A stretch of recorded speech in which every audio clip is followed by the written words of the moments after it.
आज का सबसे प्रमुख मुद्दा तो ये है ही, हर किसी के जहन में ये सवाल भी है कि बीजेपी में हो क्या रहा है। देखिए, बीजेपी में हो रहा है ऐसा नहीं है। चुनाव जब आते हैं तो सभी राजनीतिक दलों में ऐसा होता है।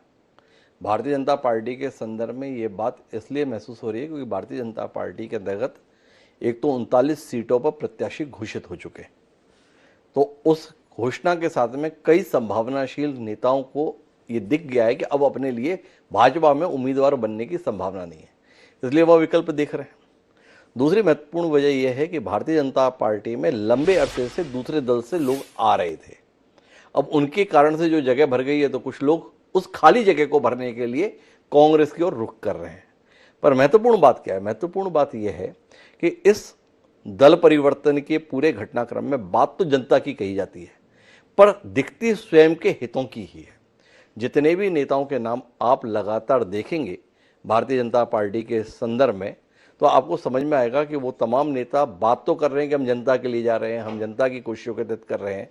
जो ये परिवर्तन है, अगर हम बिंदुवार एक एक नेता के संदर्भ में बात करते हैं, खासतौर पर प्रमुख नेताओं के संदर्भ में, तो उसकी पृष्ठभूमि से समझ पाएंगे कि दरअसल ये परिवर्तन क्यों हो रहा है। और इसके कारण से भारतीय जनता पार्टी में कोई बड़ी बेचैनी है ऐसा नहीं है। इसलिए बेचैनी नहीं क्योंकि भारतीय जनता पार्टी ने इन नेताओं के संदर्भ में अपना कॉल ले लिया है और उनके द्वारा जो निर्णय लिया गया है उसकी प्रतिक्रिया में ये कदम जो उठ रहे हैं वो अपेक्षा अनुरूप है, ये चौंकाने वाले नहीं है। अगर वीरेंद्र रघुवंशी पार्टी छोड़ रहे हैं या भंवर सिंह शेखावत पार्टी छोड़ रहे हैं या अंशु रघुवंशी पार्टी छोड़कर जा रही है, तो आप सोचिए कि भारतीय जनता पार्टी तो एकदम हड़बड़ा गई, ऐसा कतई नहीं है। क्योंकि भारतीय जनता पार्टी ने जब फैसले लिए इन सीटों के संदर्भ में या इन नेताओं के संदर्भ में, तो वह इस मानसिकता के साथ में ही लिए हैं कि इस स्तर तक के भी कदम उठाए जा सकते हैं और उसके लिए भारतीय जनता पार्टी शायद तैयार है। जी, लेकिन सर, जैसे भंवर सिंह शेखावत जी का आपने जिक्र किया, वो तो संघ से जुड़े रहे, उन्होंने कहा कि मैं जा नहीं रहा हूं, मुझे मजबूर किया जा रहा है। तो वाकई में वो इतने सीनियर लीडर हैं, पुराने नेता हैं, तो ये राजनीतिक सुविधा के लिए जो लोग जा रहे हैं, इससे वाकई कोई फर्क नहीं पड़ेगा? देखिए, भंवर सिंह शेखावत किस आधार पर पार्टी छोड़ रहे हैं ये जानना महत्वपूर्ण है।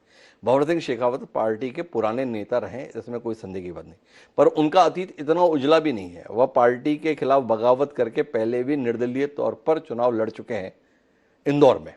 दूसरी महत्वपूर्ण बात यह है कि भंवर सिंह शेखावत को पार्टी ने समय समय पर मौका दिया, वो चुनाव जीते भी, वो चुनाव हारे भी, अलग अलग सीटों से उन्हें मैदान में उतारा गया, अलग अलग सीटों पर उन्होंने चुनाव लड़ा। अब बात करते हैं बदनावर सीट के संदर्भ में। बदनावर सीट से 2013 में भंवर सिंह शेखावत ने चुनाव जीता था राजवर्धन सिंह दत्ती गांव के खिलाफ, लेकिन 2018 में भंवर सिंह शेखावत 40,000 से भी ज्यादा मतों के अंतर से चुनाव हार गए राजवर्धन सिंह दत्ती गांव के हाथों।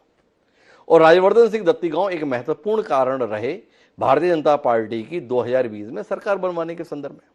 और वो राजवर्धन सिंह दत्ती गांव तय है कि भारतीय जनता पार्टी के टिकट पर एक बार फिर मैदान में होंगे। उपचुनाव उन्होंने तकरीबन 61,000 के अंतर से जीता। अब राजवर्धन सिंह दत्ती गांव को जब बदनावर से प्रत्याशी होना है तो भंवर सिंह शेखावत ये बर्दाश्त नहीं कर पा रहे। वो ये भूल जाते हैं कि वो 40,000 वोटों से इन्हीं दत्ती गांव से चुनाव हारे हुए हैं, पर उनको ये लगता है कि पार्टी इसके बावजूद भी राजवर्धन सिंह को तो घर बिठा दे और उनको मैदान में उतार दे या उनके बेटे को उतार दे। पर क्या ये फैसला संभव है? और दूसरी महत्वपूर्ण बात यह है कि अगर आप राजनीति में समाज के लिए हैं, पार्टी के लिए हैं, तो कुल मिला के समाज या पार्टी में तभी तक रहेंगे जब तक पार्टी आपको प्रत्याशी बनाएगी। और अगर पार्टी आपको प्रत्याशी नहीं बनाएगी तो आप कांग्रेस का दामन थाम लेंगे, उस कांग्रेस का दामन थाम लेंगे जिसके विषय में आप अभी तक लोगों को यह बताते हैं कि ये पार्टी ठीक नहीं है, इस पार्टी का तरीका ठीक नहीं है। पर जैसे ही आपको टिकट मिलता नहीं दिखा भाजपा में, कांग्रेस भी आपको ठीक लगने लगी, कांग्रेस के लोग भी ठीक लगने लगे, कांग्रेस के विचार भी ठीक लगने लगे। तो कुल मिलाकर ये बताता है कि ये दल परिवर्तन सिद्धांतों के तहत नहीं बल्कि सत्ता की लिप्सा के तहत हो रहा है।